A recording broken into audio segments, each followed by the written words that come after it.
This is a special edition of the Accidental Safety Pro, recorded live at the University of Notre Dame's 2019 Safety Summit. As always, the Accidental Safety Pro is brought to you by Vivid Learning Systems and the Health and Safety Institute. My name is Jill James, Vivid's Chief Safety Officer and your podcast host. My guest today is Eric, the Director of Risk Management and Safety at the University of Notre Dame. Welcome to the show, Eric. Oh, thank you, Jill. Thanks for having me. Yeah, you're welcome. So we should probably tell our audience, why did the Accidental Safety Pro come all the way to Notre Dame? And it's because you had a pretty special kickoff event yesterday on campus, which is now when we say yesterday and people are listening to this, it's sort of the beginning of May. And students are getting ready. They're finishing up their finals week. They're packing up to go home. And you had this safety summit for your faculty and staff yesterday. So can you tell the audience what that was about? Yeah. So yesterday we had two events on campus, mostly for our staff, but all faculty and staff were invited, and some students that work in labs. Mm-hmm. And this is all about safety of the personnel working on campus and what they're doing. But the most important thing that we were trying to do is get a message across that they should be looking out for themselves and their partners when they're out there working. So we had two special speakers here on campus, one from Indiana OSHA, Indiana Department of Labor, to introduce that the university is starting to pursue voluntary protection programs. So we're in the very, very early stages of doing that. Mm-hmm. But that was really nice to kind of get that message out. Yeah. And then more importantly, we were bringing in Charlie Morecraft to talk to everybody. Mm-hmm. And share his story with us. Mm-hmm. And I know you did a podcast with Charlie before this. Mm-hmm. And his message is really, really good, and it resonated with our staff. He was able to connect really well with our folks that do the jobs out in the university. So it was nice to not only have them hear the message from a VPP standpoint, but also listen to Charlie. And then Charlie was answering some questions. Yeah. So we had two sessions here yesterday, and they shared their message. And the students that were there from the researchers, I heard, enjoyed it. But definitely the staff that came really enjoyed Charlie's message. Mm-hmm, mm-hmm. I've been hearing the same. It was pretty fun after he had spoken to just watch the people's eyes light up with, just an awakening to safety, if you will, and talk about, how his message had impacted them or how they might change what they do, and messages to bring back to their families. And, as you and I walked across campus with him yesterday, people kept talking with him, and he really touches a nerve and a heart, I think, that turns on an awareness for safety that people didn't otherwise maybe have or was laying dormant in them somehow, and he brought it back to life. Yeah, he surely does. And the timing was nice, as we've been rolling out safety here on campus for the last few years. Mm-hmm. And it's been really taking hold maybe 18 months now. Yeah. So the timing of Charlie coming in with the VPP effort and Indiana OSHA was really, really good. And I know a number of people have already mentioned that to me, that the message was timely. Yeah. So. And it's pretty special as you're embarking on this VPP process, that you're the first university or college in the United States to ever try it. And so this is a big deal. You're carving a path that hopefully other universities and colleges will follow, and hopefully it leads to a good place for you. But it's pretty remarkable, and congratulations on being the first to go. Well, thank you. And it's definitely not me. It's the leadership here at the university. We have some really wonderful people that work in the faculty and staff, and it's the support of everybody. And I have an awesome team that kind of pulls us all together. Mm-hmm. I'm just lucky one kind of, be able to talk about it. Yeah. Well, thank you for having us here. Really appreciate it. You're welcome, and thanks for coming. Oh, yeah. So, Eric, this podcast, the Accidental Safety Pro, is, where we focus on safety professionals being able to tell their story of how they got into safety, because they're all unique and interesting stories. So interested to hear what's yours. Were you a little kid, and when people asked you what you want to be when you grow up, you said a safety professional? Yeah, no. Right. I didn't know what that was, right? And right. I still to this day tell people what I do. I'm a safety professional. I kind of get that, deer in the headlight look. What's that mean, right?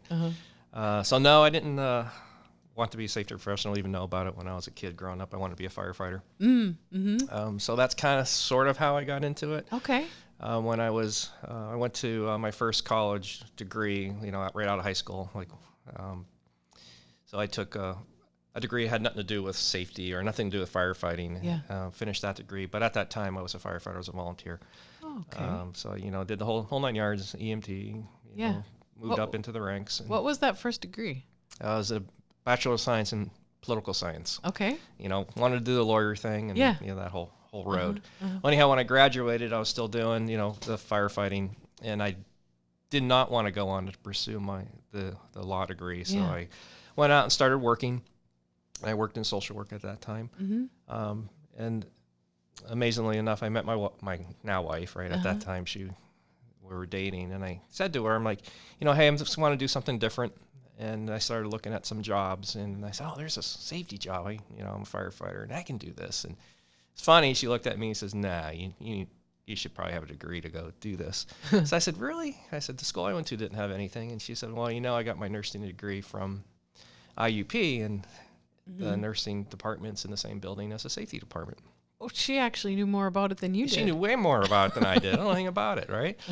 And so she said, hey, why don't you look into it? And so I did, and it was pretty interesting. I was working at the time, and we were planning our wedding. We got married, and we went on our honeymoon. And during our honeymoon, we went down to school, down to the IUP campus, and I talked to the chairperson about the program. So I said, hey, sounds like something I really want to do. And so that fall, my wife and I then moved down to that area, and she got a job, changed work for me, so I could go back to school, and I went back to school. So you went to her alma mater. Went to her alma mater and got my safety degree. Yeah. So when you were going to first start pursuing that, what did you think safety was? Like, what was in your head? I mean, you love being a firefighter. Did you think that's what the job was, or kind of what did you think it might be? I didn't know, right? So when she told me about it, I did some research and looked at it, and I kind of understood that, okay, safety professionals, they usually work in a high hazard type risky industry, and they try to keep people safe. That's kind of all I knew. Okay, they dealt with regulatory stuff. Yeah. Never in the world did I know that it's going to branch out into environmental, industrial hygiene, health, workers' comp. Yeah. It just kind of explodes. Yeah. Didn't know, right? So that's why you go to school. Yeah. So I went to school. The school I went to was fantastic. They did a great job. It was interesting when I was talking to the chair. He's already had an undergrad, right? And I'm like, hey, I'm come back and get my master's. Yeah.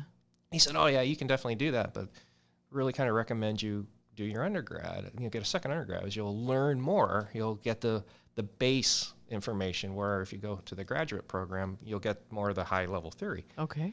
And I'm like, oh, that's an interesting concept. Okay. And it was going to be about the same amount of time, so I'm like, I think what he said made sense. So I ended up getting the second undergrad, a Bachelor of Science this time in Safety Sciences. And then later I did go on to get my master's.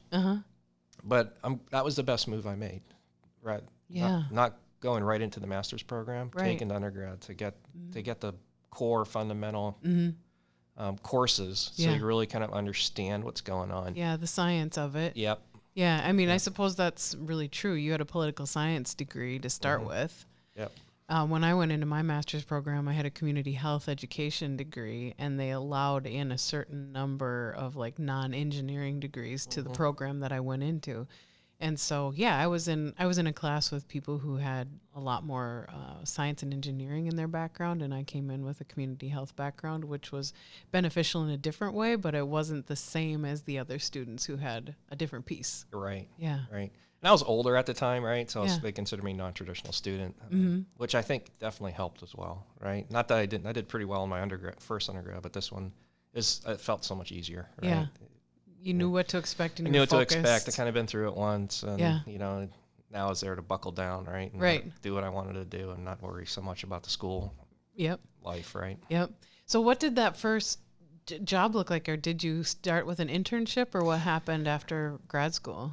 After I graduated from my first degree, or from the first undergrad, or what happened with your safety career? Well, so the way this program worked, we did internships. So we ended up working in I think I was 4 different interns in one semester I had to go do. Oh, wow. So like, that's great. yeah, it's like maybe like 3 or 4 weeks for each of them, something like that. I don't remember exactly. And we had to write a report on each of them. Mm-hmm.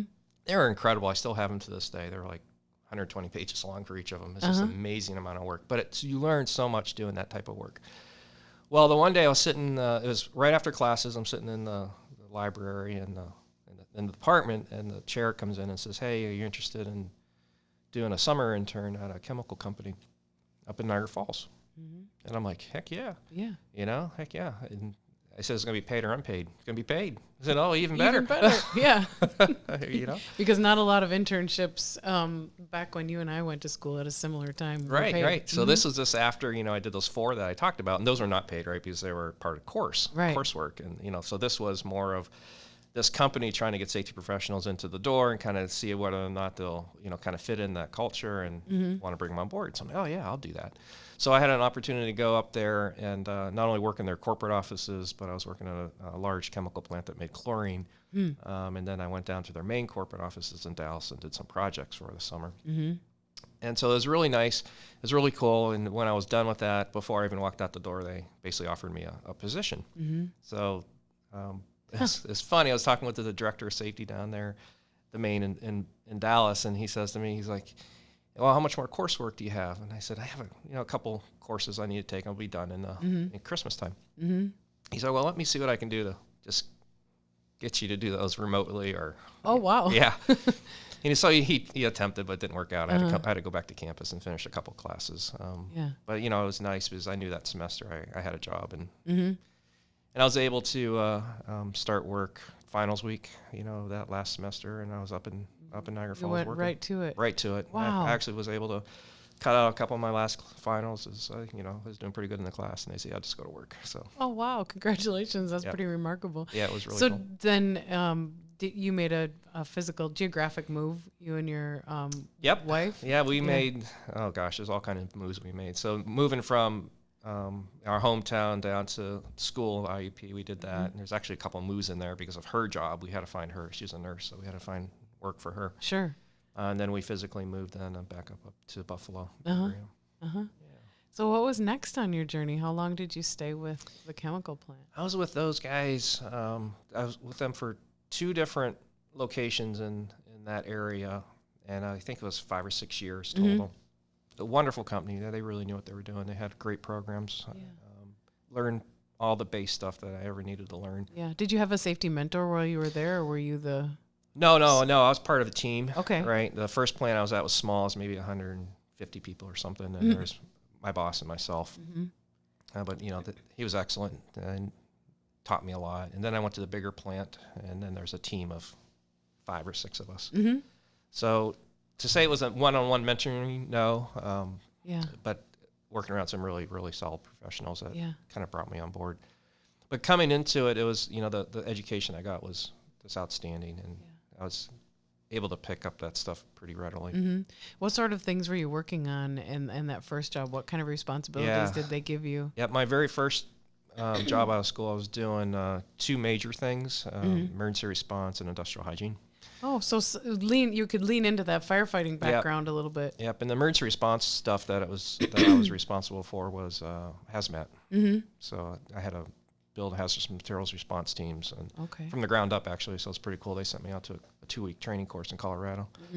So I was doing that in IH and got some great mentorship from our corporate group on industrial hygiene. Right, so they came in and kind of really walked the company's process and how you do exposure assessments and take samples and make sure you got the right chain of custody and how you document it and do tracking and trending and develop those sampling schedules. So that was really, really good. On top of the nuts and bolts safety stuff, right? So your day to day, you'd have to go out in the factory and kind of talk with people and work with them on other programs. Sure. Yep. Then after that, I went to the bigger plant, and that was just hardcore one-on-one safety stuff, right? Confined space, lockout, that type of stuff. Right? Yeah. So where did the path lead next? Worked at a research lab. That for a couple years. It was with a really big company. And then I was able to move up within that company to other locations. I had to physically relocate and went to their corporate offices on the East Coast. And so I worked in loss prevention in that area. So, companies like FM Global, that type of group, right? Yeah. Right. And then from there, I went back into a product center, they would call them, or a business unit, and managed a really large facility. Yeah, so from the corporate offices, I was able to move to another product center or business unit and manage at a pretty large heavy manufacturing, I'm going to call it quasi-chemical plant. They use a lot of chemistry to make the end product. So pretty hazardous plant. We had a lot of stuff going on. Complex operation. Learned a lot there. Just learned a ton of safety stuff. Then from there, spent maybe a decade or so with that. Did managed a number of different plants. On top of that really big one. So I think there was like 4 or 5 in the product center that I was responsible for. And then from there, I came to University of Notre Dame. Yeah, wow. And you've been here how long? I've been here 6 years. I started off as the associate director in lab in our laboratory safety processes. And then, thankfully enough, I was able to move into the director role a few years ago. Yeah. So when, in this path that you were just explaining, it sounds like you became a piece of management at one of them and you had some people that you were supervising. Did I That's get correct. that right? Yeah. So what was that like for you, going from, being mentored to being the mentor? Well, it's exciting. I really love working and watching safety professionals, kind of move up in their careers. Yeah. I tell this to a lot of the new folks that I work with, that a lot of the people that I've worked with and had the fortunate ability to see them kind of grow up in their careers are now, either above me or, they're just, I had nothing to do with it's them, right? But kind of watching that process is pretty cool. And it's really them doing all the work and it's them taking the initiative. And I think our job as leaders is to kind of point them in the right direction and help give them the information to be successful. Yeah. When it comes to safety, and those of us who get the opportunity to mentor people, whether it's someone that's outside of where we're working or where we're working, leadership and having some leadership training is helpful. If I remember right, have you had some specific management leadership training as well? Yeah, one of the companies I worked with, they sent all of us through those type of leadership trainings. Part of this being there, you had to take those type of courses, and they're very beneficial. Yeah, how did it change the way you approached your work? I know, it kind of opened your eyes to different ways of doing things and how to respond to people. Yeah. So you said you had started out, one of your first jobs before you went into safety was in social work.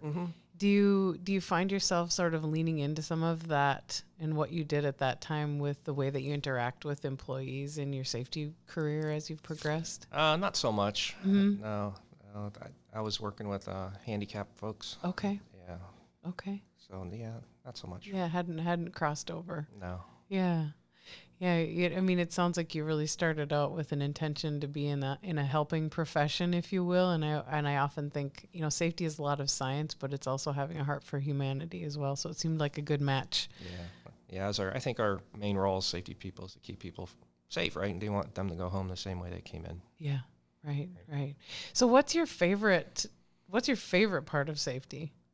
What's the thing that's sort of your groove, like the thing that you really like? Because you've experienced so much now with doing, safety engineering work and a lot of IH work, and you mentioned some stuff with workers' compensation and environmental, or getting in front of audiences, what's your favorite thing? So, I really enjoy processes, building systems. Yeah. That's just something I enjoy. When early on in my career, I loved industrial hygiene and I loved the nuts and bolts of safety, but now that I've had a chance to kind of do all these things in these buckets. And, now it's cool to kind of put the roof on the house and kind of see how all of it kind of works together and meshes together, and how you can build that whole system to start from the beginning of it, be it the risk assessments, to developing those controls and then doing the checks on it. So the plan, do, check, act cycle, that's kind of where I like to kind of get into it now. Yeah. So maybe for people who are listening, who aren't necessarily familiar about what a college campus is like by way of different types of exposures. It's not just everybody at a desk. Oh no. You have like your own little city here. Yes, we do. Yeah. So can you explain what some of those departments or risks might be like, so people who are listening who aren't from universities and colleges can kind of hear about the depth and breadth of what it is that you and your team are doing? Yeah, you name it, we have it. When you look at the awesome work that our researchers are doing, it has everything from, you work with radioactive materials, you work with lasers, they work with chemistry type stuff. So then there's the physical hazards. So you got a lot of the engineering folks.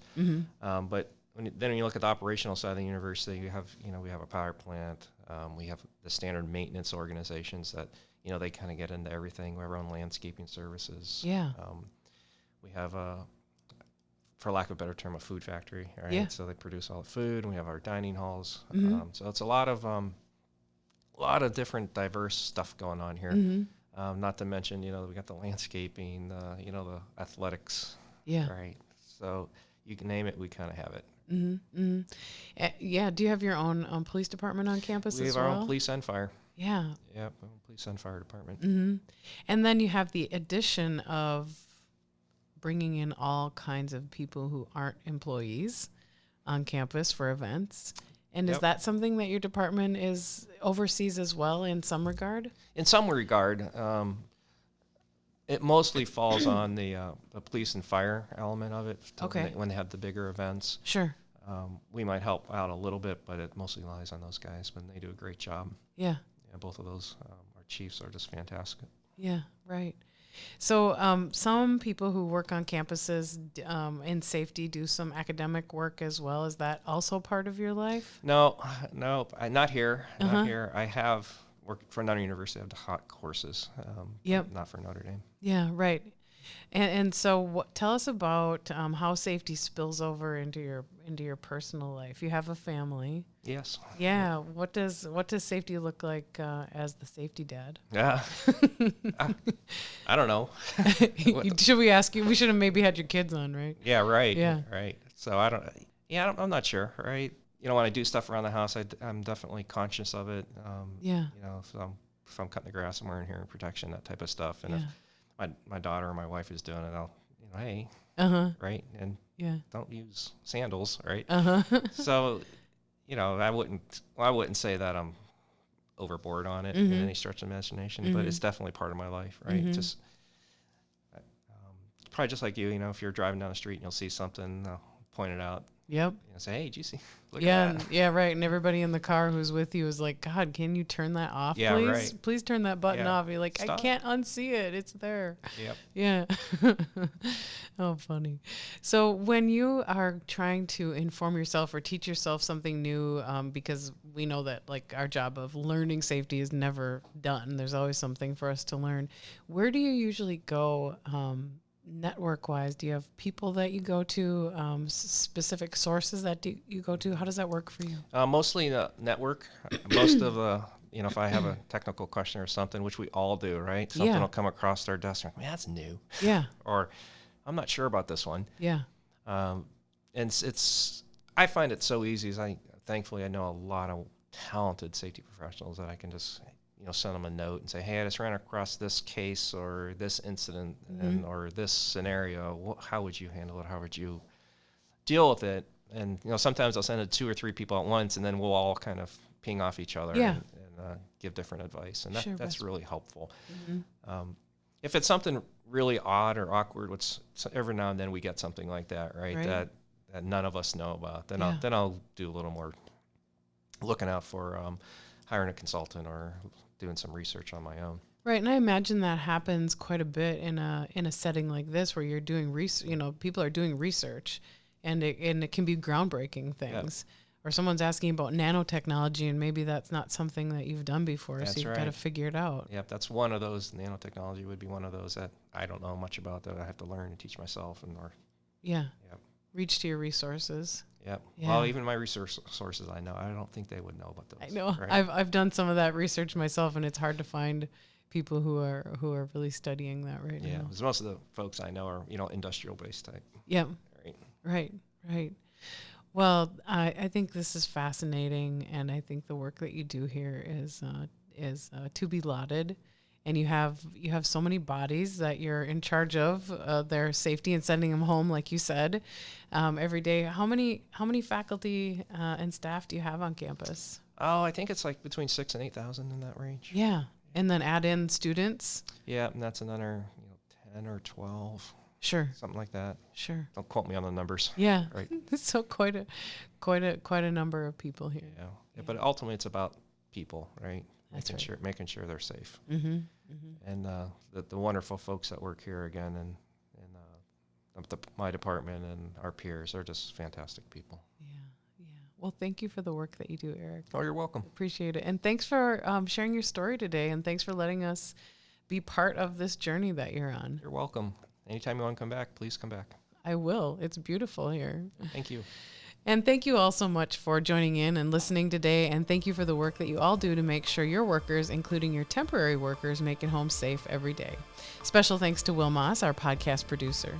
You can listen to all of our episodes at vividlearningsystems.com or subscribe in the podcast player of your choosing. And you can also find us on YouTube. If you have a suggestion for a guest, including if it's yourself, please contact me at social@vividlearningsystems.com. Until next time, thanks for listening.